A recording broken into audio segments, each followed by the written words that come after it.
soul-crushing Jim Crow laws, and segregation in rural Alabama, performing on the road since she was 11 while being starved and cheated out of everything she earned, bad marriages, abusive husbands and boyfriends, alcoholism, breast cancer. Any of these things would be a heavy cross to bear for any one person. But what if I told you that all of these things happened to one woman? What if I also told you that that same woman came through all of these things and is currently living her best life in 2025? How does she do it? How did she survive all that drama that happened to her? Check out this video to find out. Candi Maria Staton was born on March 13, 1940 in the small town of Huntsville, Alabama. Her family lived on a 40-acre farm that was so rural it was surrounded by dirt roads. Their home was only 12 miles away from a town called Colony, which was originally settled by former slaves after the Civil War. During Candi's childhood, Jim Crow was still the law of the land in Alabama. Candi recalls a sign that she read on a bridge that said, "Run, N-word, run. If you can't read, run anyway." It wasn't uncommon for Klan members to pass her home as they searched for their next target. Candi remembers that she and her sister Maggie were told to hide under their bed. Meanwhile, her mother prayed to the Lord that the Klan wouldn't come to their house. Candi's family was dirt poor. She later reflected that they were so poor that sometimes they didn't have shoes to wear to school, despite the fact that the shoes only cost $1.98. Additionally, when she did get some shoes, they were boys' shoes, not girls' shoes. Despite not having much to show for their efforts, Candi worked hard on the farm. She had to pick cotton and help cultivate the corn, greens, sweet potatoes, pinto beans, and black-eyed peas that the family grew. One thing that the Staton family had that provided them with entertainment was a radio. They enjoyed listening to music from the likes of the Five Blind Boys of Alabama and Mahalia Jackson. Their mother was very strict though, and would only let them listen to certain types of music. However, when she wasn't around, they'd sneak and listen to B.B. King and Albert King, as well as other artists they normally wouldn't get to hear. One day, when Candi was 5, members of a traveling church group came knocking at the door. They wanted to use the family farm so that they could stage a performance. Candi's mother let them do it. What followed was an eye-opening and life-changing event for Candi, as she would later say it was the most joyful thing she had ever seen. She was drawn to the performance, as it was like nothing she was used to seeing at the boring churches that she went to. The group had drums and tambourines, they sang fast songs, and they danced. Not long after this, Candi and her 7-year-old sister Maggie started singing together. They also learned how to harmonize. Looking back many years later, Candi would say that she got her singing voice because God gave her the talent due to her mother's generosity to that traveling group. When Candi was 11, her mother moved with her children to Cleveland, Ohio. Why did she do that? To get away from her husband, who was an alcoholic as well as a gambler and a woman chaser. Because of him, the family never had any money. He was the reason why they didn't have shoes for school. The children would have to wait until their mother could scrape pennies together and eventually have enough to buy them one pair of shoes. While in Cleveland, Candi and Maggie participated in a singing contest at a local church. While doing so, they caught the eye of Mattie Lou Jewell. Jewell was a bishop who oversaw dozens of churches. Additionally, she oversaw a school in Tennessee called the Jewell Academy. The school is where her interest in the girls would come into play.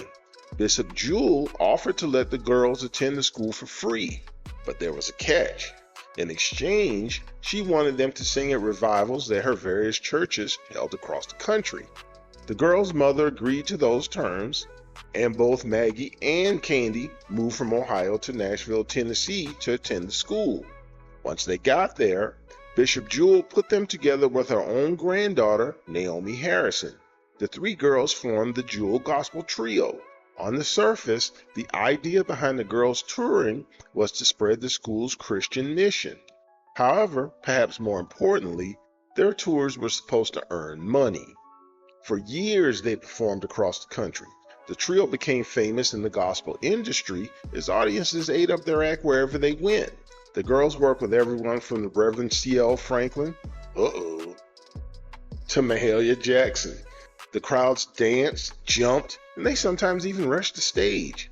While everything appeared to be going well, behind the scenes, they definitely were not. The Staton sisters were being exploited, as they never got paid 1 penny for any of their performances. This was despite the fact that along with the offerings collected at the revivals, the trio also recorded and released 9 singles. Candi would later reflect that they didn't even get money to buy an ice cream cone. Along with not getting paid, there were also recurring problems with racist police officers. One night in particular, Candi and a caravan of gospel singers were traveling from Nashville when they decided to stop in the Deep South. Since Jim Crow was in full effect at the time, they couldn't get a hotel room as there was no hotel room for black people to get. Instead, they parked all their cars in what they thought was a quiet space under a tree.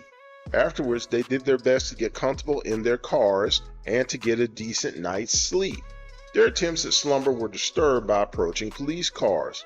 The cops got out, then began shining flashlights in every car, waking everybody up. Then they demanded to know, quote, "What are you N-words doing here?" unquote. Of course, there was no good answer or correct answer to their question, but one still had to be provided. One of the men said that they were singers that were traveling and that they stopped to take a nap. At that point, one cop turned to another car where 5 men sat. He ordered them to get out and to sing and dance. When one of the men said that they were only singers and not dancers, the cop responded, quote, "You gonna dance tonight," unquote. He then began shooting at the men's feet, which made the other cops fall to the ground in laughter. After the cops had their fun, they eventually left them alone.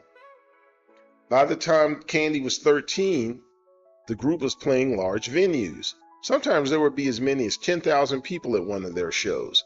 They also performed at the same shows as future stars Sam Cooke, Aretha Franklin, and the Staple Singers. They often hung out together and in a way became like a small family. When they weren't performing, they'd play softball and talk about their futures. During one of these conversations, Sam Cooke confided to Candi that he was going to leave his group, the Soul Stirrers. This was shocking to her because crossing over to secular music at the time was considered extremely risky on both a personal and a professional level. When Candi was 16, she made a shocking discovery. As we mentioned earlier, she nor her sister were getting paid for their work, but Candi found out that not only were the Staple Singers getting paid, they got to keep what they were getting paid. Later, Candi would say, quote, "I got to thinking, we don't get fed, we don't get paid, we don't have any clothes, we wear robes, they're using us," unquote. Not long after this, Candi's time with the trio was nearing its end. Around that time, Candi had a cavity that had been going untreated. Eventually, the nerve pain got so bad that a fellow performer had to hold Candi's cheek on rides between shows. To try to lessen the pain, Bishop Jewell had Candi put lye into the cavity, then stuff cotton wool on top of it to keep it in place. Candi ran to the bathroom and spit out the lye before she had a chance to swallow it. This potentially could have, among other things, destroyed her vocal cords. Because of this, police were called to investigate allegations of child abuse. However, both Candi and Maggie lied to the police, saying that they were happy with Bishop Jewell's group. Much later, Candi would say, quote, "I didn't know how to deal with it as a child," unquote. Shortly after that drama, Candi left the group. As their mother had moved back to Huntsville, Alabama, that was where Candi went. We're going to take time out from the story to ask you to be sure to like, subscribe, comment, share, hit the notification bell, and repeat with our videos. Also, take some time to check out some of our other videos on our channel. Now, back to our story.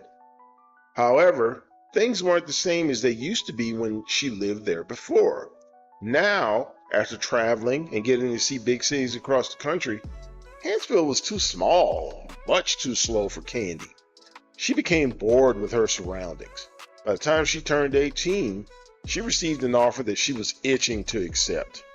While traveling with the gospel trio, she met fellow singer Lou Rawls. While she was still a teenager and Rawls was already in his 20s, they became romantically involved. Candi would later say that Rawls was her first boyfriend. She also says that the two of them had talked about getting married.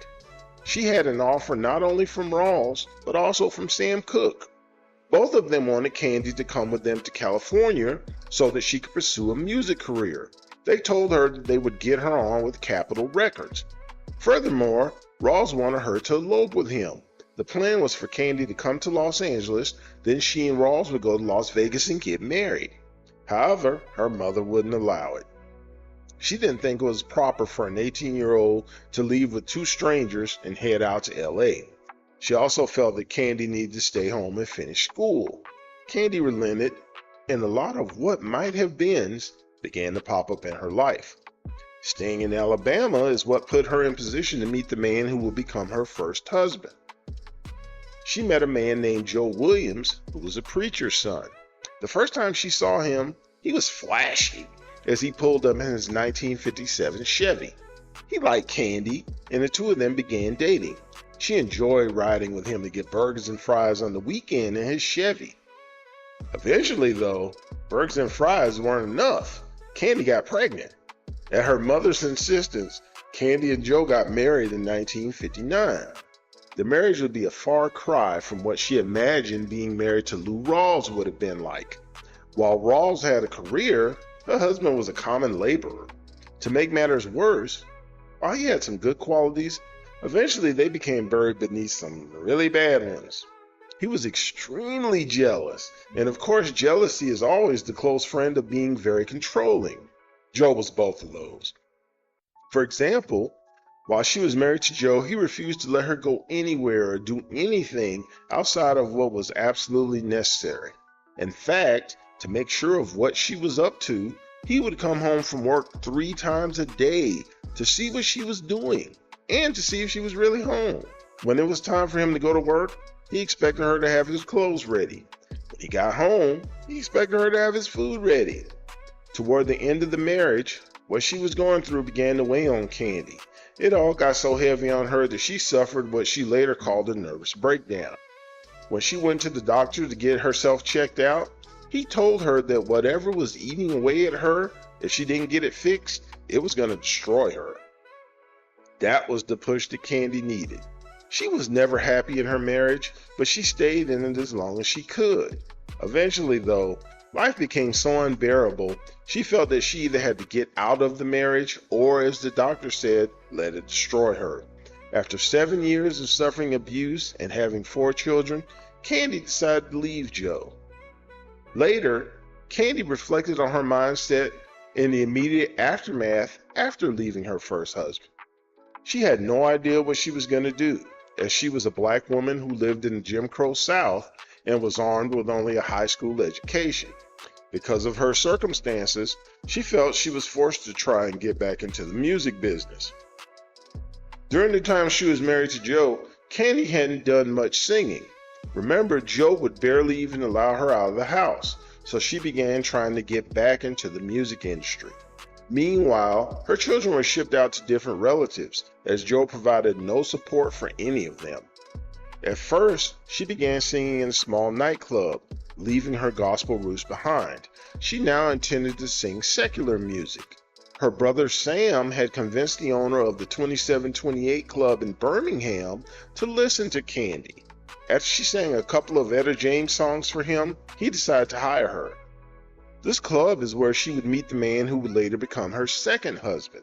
Clarence Carter, the blind blues singer, came to the club one night to perform. The owner asked Carter if he'd allow Candi to open for him. Carter told him he already had everything the way he wanted it and, quote, didn't need no little girl coming in, unquote. However, the owner was persistent, and Carter relented. During rehearsal, Candi shared details about her terrible home life with Carter. He responded by saying, quote, we're going to get you away from that fool, unquote. Later, when Carter was performing in Nashville, Candi went backstage to see Carter, and he decided to hire her. He told her that he wanted her to meet his producer in Muscle Shoals, Alabama. That following Monday, Candi's sister and brother-in-law drove her to the studio. Candi auditioned for Rick Hall as they were looking for a new female singer. Hall liked her, and he signed her to Fame Records. In 1969, Candi released her first single for the label, titled "I'd Rather Be an Old Man's Sweetheart Than a Young Man's Fool," which went number 9 on the R&B charts. How you like that name? That same year, she released "Never in Public," which went number 22. Meanwhile, to go with her new position as a successful secular artist, Candi felt like there was something she had to learn. How to be sexy. Or as she said, how to quote-unquote have that come on thing. There was no need for that when she was singing gospel music.